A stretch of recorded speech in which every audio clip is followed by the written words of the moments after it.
Alright guys, welcome back to Strong Successful Male. So for today, I'm going to go over this great comeback story that I think is perfect for a Sunday morning.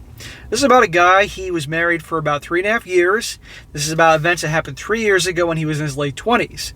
And he and his wife, things were definitely going downhill in their marriage. And you're going to see in this story, guys, he definitely could see there were a lot of issues, there were a lot of red flags and all that, and he really tried to make things work, but obviously his wife wasn't interested. And eventually he finds out that she was cheating. He got concrete proof of this. And you're going to see here, even though this guy obviously was really torn apart about this whole thing, because obviously he loved her and all that, this guy finds his way to turn things around in a way to benefit from him and really start over. And he does it all in a way that's definitely, I think a lot of you guys that have been through bad breakups, divorces, anything like that could identify with and see what he went through. Because the guy is very human. He definitely makes a point of saying obviously how devastated and crushed he was when he found out she was cheating, but the way he was able to move on. And you're going to see in this story an unlikely guardian angel, if you will, came into this guy's life to help him out on that path right when he needed it the most. It's very interesting how these type of things happen in life. And now he's doing great, but I'm going to share his story here. And this is a little longer than my normal stories here, but it's worth it. So definitely listen to this. It's Sunday morning. Grab a cup of coffee, kick back, and listen to the story, and you'll enjoy it. So it starts off, he says, Dear SSM, I really appreciate your content. You're helping opening the eyes of a lot of guys not unlike myself. I thought I'd share my story to help spread the gospel a bit more by telling mine. He says it's been covered a bit before, since I posted 3 updates about it on Reddit, which I have since deleted, but I thought I'd give more of the full picture than I didn't cover before my original post, and there is a lot. He says, my now ex, Kathy, and I, both in our upper 20s at the time, were married about 3.5 years when I was blindsided by her infidelity. That was about 3 years ago. I have a technical job that involves a lot of travel at times, but also allows me to work from home when I'm back home. My wife had a very well-paying job as a director of a technical sales firm. We had what I thought was described as a very good marriage, although things had gotten a bit strained because of me being away on work trips and her working longer and longer hours. So in other words, you're never around each other. One could say, what the hell's the point of being married? You're never around each other. My wife at the time was increasingly becoming distant and was working longer and longer hours. Bedroom life really dwindled, and I was starting to get a gut feeling that something was off. She was increasingly becoming distant, and the after hours office stuff. Now, if somebody's moving up the corporate ladder, yeah, you got to hobnob with your employees and clients, with your coworkers and the bosses and the clients, drinks after work and stuff like that. But it doesn't have to be all the time. And that's what you're going to see here, guys. And he knows he said his gut told him something was wrong. Always pay attention to your gut, guys. Even when you don't like what your gut is saying, you got to at least acknowledge it and do a little investigating. It says here, in addition, she started hanging out after work and going to bars with work friends. This was, in her opinion, just paying the dues while climbing the corporate ladder and hanging out with some of the other directors and executives with her company. Yeah, doing it sometimes, but not all the time. That's, so I don't buy this all the time bullshit, because it is bullshit, and you're going to see it was bullshit. He says, we had lots of arguments about this, and she told me I had no right to question her since I was gone for weeks at a time myself. It's a different ballgame when you have to get on a plane and go to a different part of the country or world for business. Hers is simply drinks after work and all that. That's a little different. And believe me, any reasonable company that says, look, my marriage is in trouble or something like that, I need to be at home a little bit more, will be understanding of that. So he says here, I told her I could certainly manage reducing my travel hours, and I actually only been going on trips maybe 3 to 4 days, even 5 weeks or so. Every 5 weeks or so. These arguments are very circular and never had a resolution. Yeah, because she's not going to admit that she's in the wrong here, God forbid. There's a reason she's happily spending more and more time away from this guy when the work day is over, because she doesn't want to be around him, and obviously something's going on, And since she has less interest in the SCX, especially given the fact that they're in their 20s and they're still recently married, that ought to say something. Because believe me, the gals like the SCX too, and if they're not getting it from you, they're getting it someplace else. Trust me. There were other signs of of bad behavior that made me suspicious, so I was determined to find out what it was. One Friday after work, I made a nice dinner for us and thought it would be a nice surprise. Looking back, it was a real blue pill move on my part. Not so much, dude. She was your wife. I mean, she's been acting like an a-hole, but you obviously are trying to fix things, okay? And that's all you can do. So I don't give you a hard time making a dinner, making a surprise of it, trying to, before things get worse. Now, if you would have done that after what you find out what I know you're going to find out, that would have been a different thing. However, when my wife came home, I pointed out to her, and she gave me a sad smile and told me she was sorry. But she had plans to meet up with her coworkers tonight at a local hangout. Yeah, I can tell she was so sorry. If she cared about the marriage, if she cared about this guy, she would have been like, oh, that's great. Even if she was sincere that all the outings after work were work-related and all that, nothing to do with her own personal motives, then she would have been happy and stayed around all that. Nope. She said she could grab a quick bite with me before she left, but had to jump into the shower first. Oh, how nice of her. I think my insides flipped on me and I became completely speechless. I won't tell you what kind of rage I was feeling at that point, but I finally had enough. While she was in the shower, I grabbed my company's cell phone and planted it in her backseat of her car. I've been thinking of this lately as a way I could check her location and see what she's been up to with my personal phone. I went in and dumped the meal in the trash along with the flowers. She came back after her shower, dressed up and looked great as usual. She said, "Okay, let's eat." I told her, "Never mind, go out with your friends." She looked at me strangely and asked if I was mad. What a load of shit. She knows you're mad. She just doesn't give a shit. And I guarantee in her mind, she justifies her actions, and the actions you're going to find out about momentarily, guys, by saying, well, he's always going on business traveling and he doesn't pay attention to me, so therefore I'm in the right to do what you're going to find out she does. And mind you, she's in her late 20s. She's still in her prime. So, you know the attitude that goes along with that.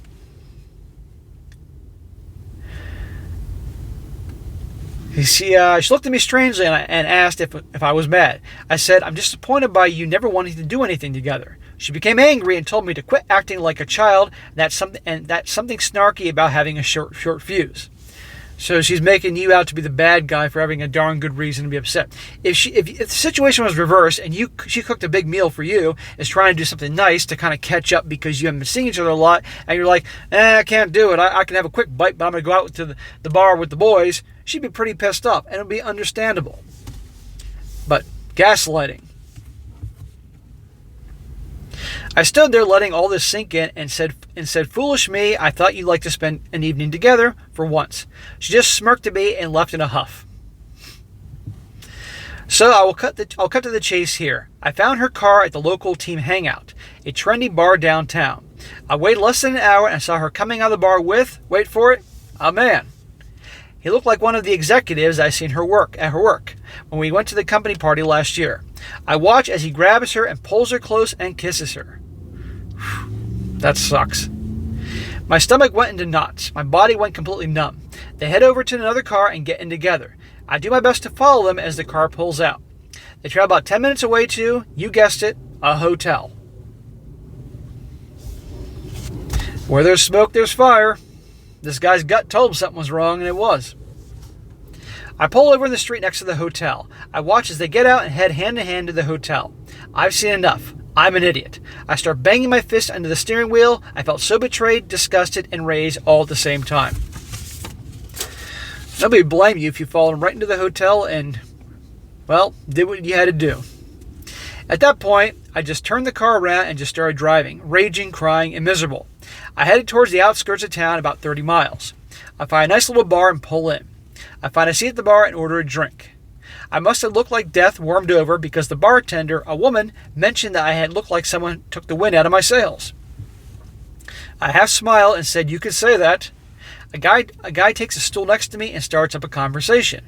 I'm not in much mood to talk, but something about this guy just made me feel comfortable. We start talking, and after a while, the subject of my wife cheating just tumbles out of my mouth.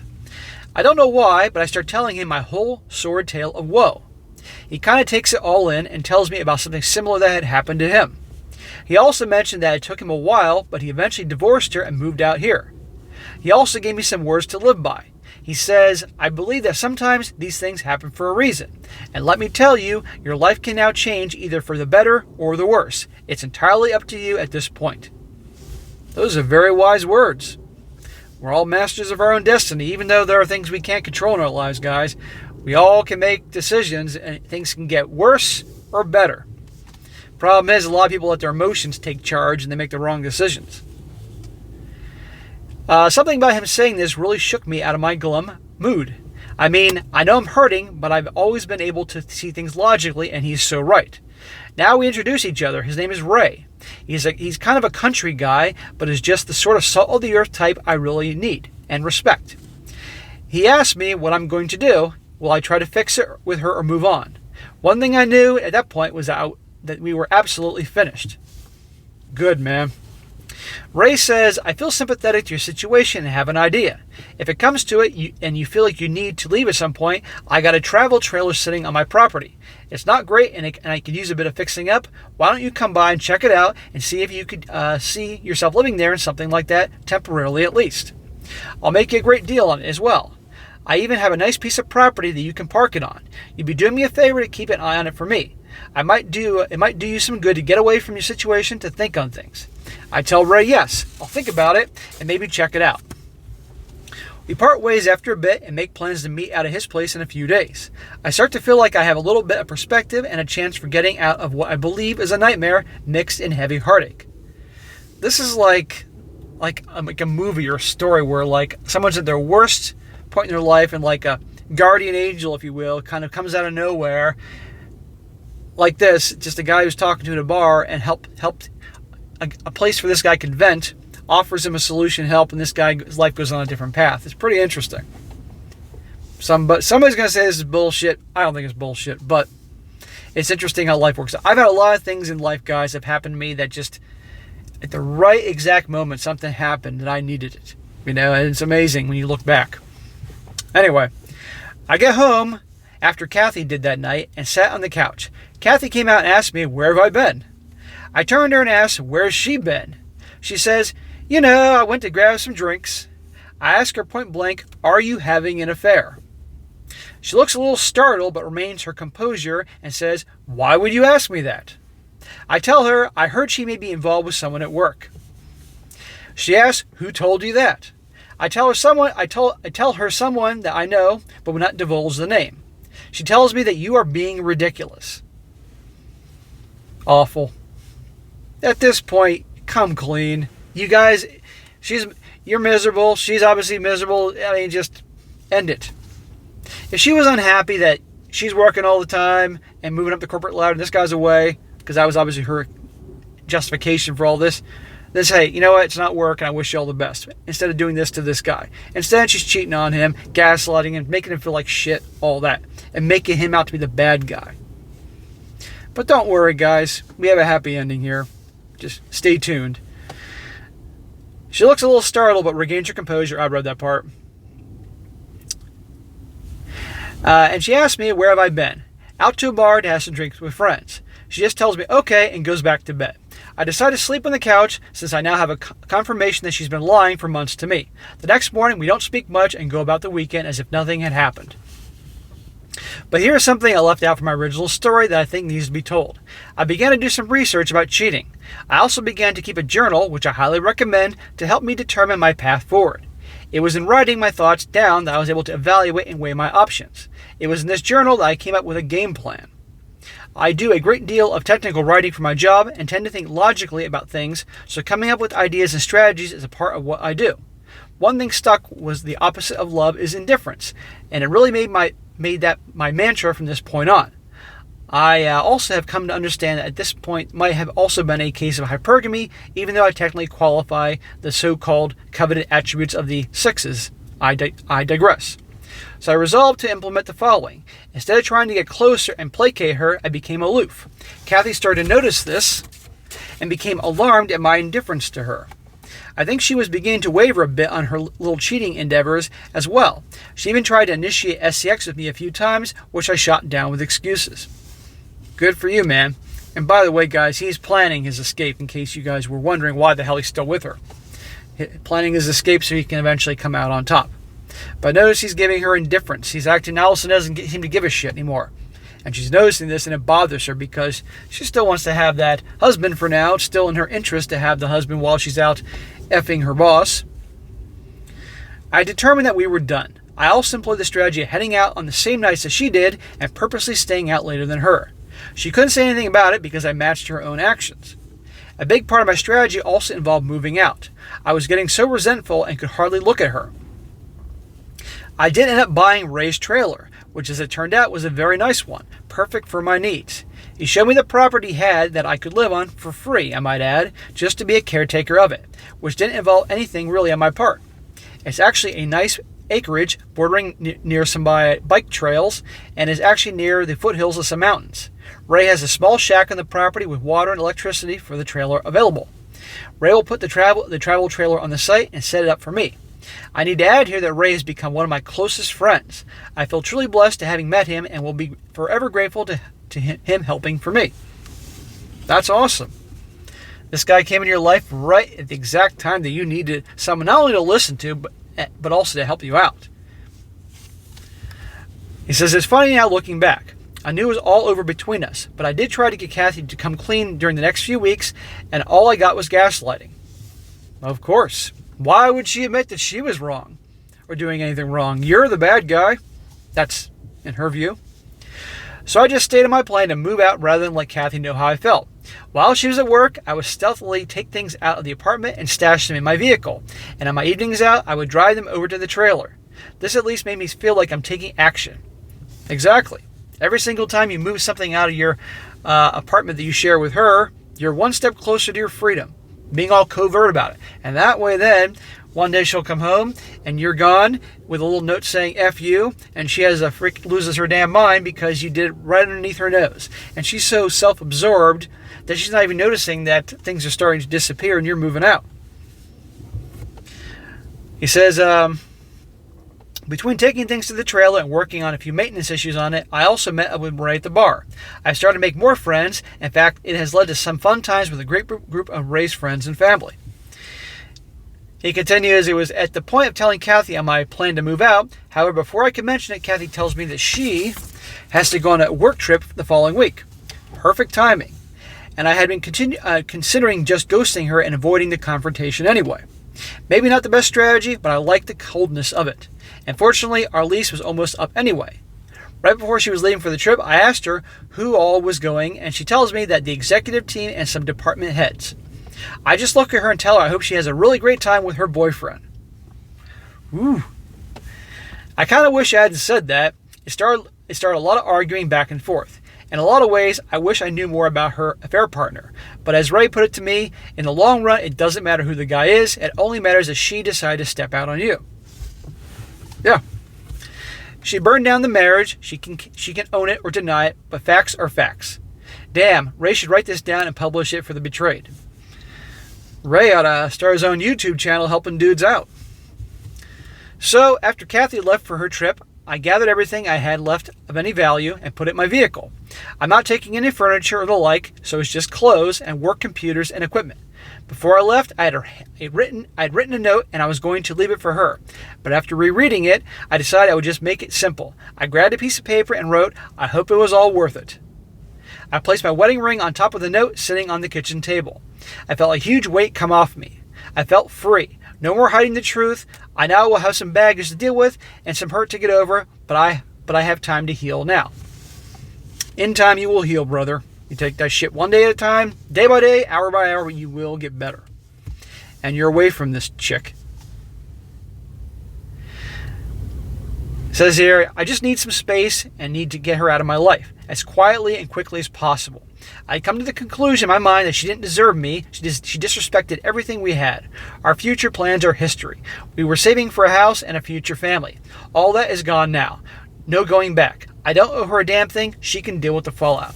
You're damn right. You tried. You tried to fix things, okay? And I'm sure you're not perfect. No man is. But you definitely did your darndest. But she's awful. Instead of trying to work on it and talk to you and communicate that she wasn't happy, she did what a lot of people do these days. And they just step out and cake and eat it too situation. But don't worry. Wait till she comes home and sees this note and how she reacts. He says, the aftermath. I really enjoyed my new trailer, and the morning air was exactly what I needed. I took up running again, and it felt great to be alive. I never answered any of Kathy's texts while she was away. There wasn't much to respond to. There were just highlights like, we just landed, we're having a team dinner, etc., etc. She did send a few where are yous and let me hear from you, etc. The day she returned home, my phone blew up. She texted me incessantly and tried calling me constantly. After the first day, her mother tried calling me. There's only my dad left on my family side, and we aren't close, so she didn't try to get him involved. After the first few crying messages, I never bothered to listen to the rest of her voicemails. Her texts consisted of, what is this? We need to talk. I don't know what you think you know, but there's nothing going on. Even after all this, she can't admit it. Said here, I'm not involved with anyone. I'm not having an affair. After a week of not responding, she finally leaves me a text saying, I'm sorry, things got out of hand. I was involved with someone at work, but it meant nothing. I got caught up with work, and you were gone a lot. I just made a mistake. I was going to end it. A mistake. After all that, she finally admits it, but still had to twist it to say, but you were gone, so it's not really my fault because I got needs, and a girl's got to do what a girl's got to do. Well, tough shit, honey. This was the confession I've been seeking all along. For some reason, it just made me dislike her even more. Why couldn't she be honest? This wasn't the woman I dreamed of building a future with. And mistakes don't last. For what, 6 to 8 months of a year? And at one point, her pleading for me to come back and work on the marriage became pathetic. I also started taking longer road assignments as well, so I had plenty of time to keep me busy. Bro, look at it like this. What would have happened if you bought a house together? Or if you had a couple kids? It would make this thing far, far worse. Because she would have gotten the house, she would have gotten probably custody of the kids would be hurt because mom and dad are fighting and breaking up and all that. So, I'm sorry this happened, believe me, and this is awful, but thank the Lord, again, those things didn't happen. You're able to just pick up your shit and leave. Here's what I found out later on about her affair partner. About a month after not being able to communicate with me, Kathy went into the affair partner's office, and I surmised she probably wanted to make things official together. He had a fiancée that he was not willing to break up with, and all hell broke loose. She started yelling and told him he ruined her marriage. Now she's blaming the affair partner for ruining her marriage, not her. Last time I checked, it takes two to tango, okay? She spread those legs. She opened that big mouth of hers to do the nasty, okay? So she's the one that ruined the marriage, not this dude. Lack of accountability is just unbelievable. It got extremely heated between them, and apparently it was noticed by the higher-ups. Human Resources got involved, and he was told to either resign or take another position at other corporate offices, so he moved. Why does he have to move? Why isn't she being penalized for this? Remember, guys, what I tell you about getting involved with coworkers. I tell you not to do it. It's not a good idea. She held on to her position a while longer, but I think her reputation and respect degraded to the point that she eventually had to quit. Also, for spite, she went and told the fiancé all about the affair and broke up the affair partner's engagement. Hell hath no fury, and misery loves company. After numerous attempts to get a hold of me and my refusal to respond, I think she realized we were through. Gee, you think? I finally changed my cell phone number, so after a few months no contact, I was in the process of talking to a lawyer about getting a divorce. However, Kathy beat me to it and sent me an email telling me she had retained a lawyer and was filing for divorce. I sent her a reply, said, okay, sounds good. This resulted in a flurry of emails demanding I come see her and so forth. Demanding? Who the fuck does she think she is? She realized this wouldn't get her anywhere, and after a while, she just wrote that if I agreed to an uncontested divorce, she wouldn't bother me anymore. I agreed, and several months later, finally, I was truly a free man. Hallelujah, bro, you're free. Good job. I never had to see her afterwards, and I left our apartment. No closure for either of us, but it seemed like that was more important to her than me. But eventually, I just stopped thinking about her. There you go. Day by day, hour by hour, minute by minute if you got to, but you do get better. He says, an update. Well, I'm officially divorced. Things are really good now. As a matter of fact, I met a great girl. Be careful, amigo. Let's not rush into things.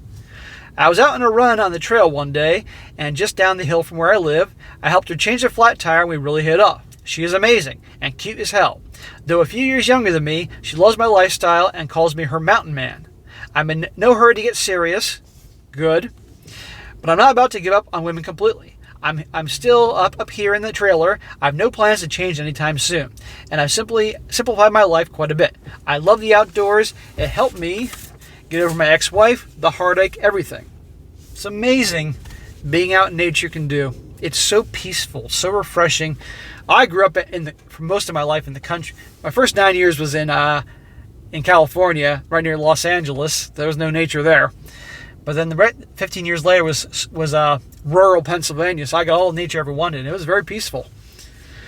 I know everyone handles all these things differently. I was lucky to not have any children yet. Hell yeah. And it was only my 3rd year marriage, so I did think I did what was right for me. You don't have to live your life with a cheater. If something like this happens to you, please just don't dwell on it. Just move on with your life. It gets better after you work on yourself. I wish everyone the best life they can have. At SSM, I have a follow-up story, so how Kathy tracked me down after a year being divorced, if you want part 2. Yes, brother, please send part 2. Guys, if you want him to send part 2, comment. Tell his dude to send part 2. If enough of you guys ask this guy to send part 2, believe me, he'll send part 2. Well, that was a great story. Talk about a great comeback after going through hell. Now he's doing well. He's peaceful. That's awesome. I'm sorry he went through this shit, just like so many other guys have gone through in varying degrees, similar circumstances.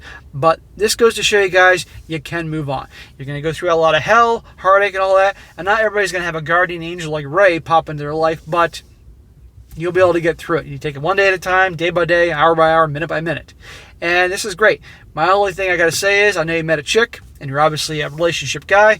Take your time. There's no rush. If you're a relationship guy, you're a relationship guy. No problem there. Don't fucking get married. But if you want to see her, fine, but just don't make mistakes you may have made in the past. And if you're honest with yourself, you'll know what that is. And always pay attention to the red flags. Listen to your gut, etc., etc. Do a lot of things I talk about in this channel. Don't do the things I say don't do in this channel, and you'll be okay. But keep focusing on yourself, moving up in your career, and your friend Ray, I hope you have your friends for life, because he's an awesome guy. It's great that you got that thing going. And maybe one day, I know you like living in the trail in that property, maybe one day you might buy that piece of property from him and build a house there or something like that. That'd be cool, because you said you are near a biking and hiking trail near the mountains. I mean, I'm sure that's an amazing view to have every morning, especially the morning cool air that comes in. I know what that's like, trust me.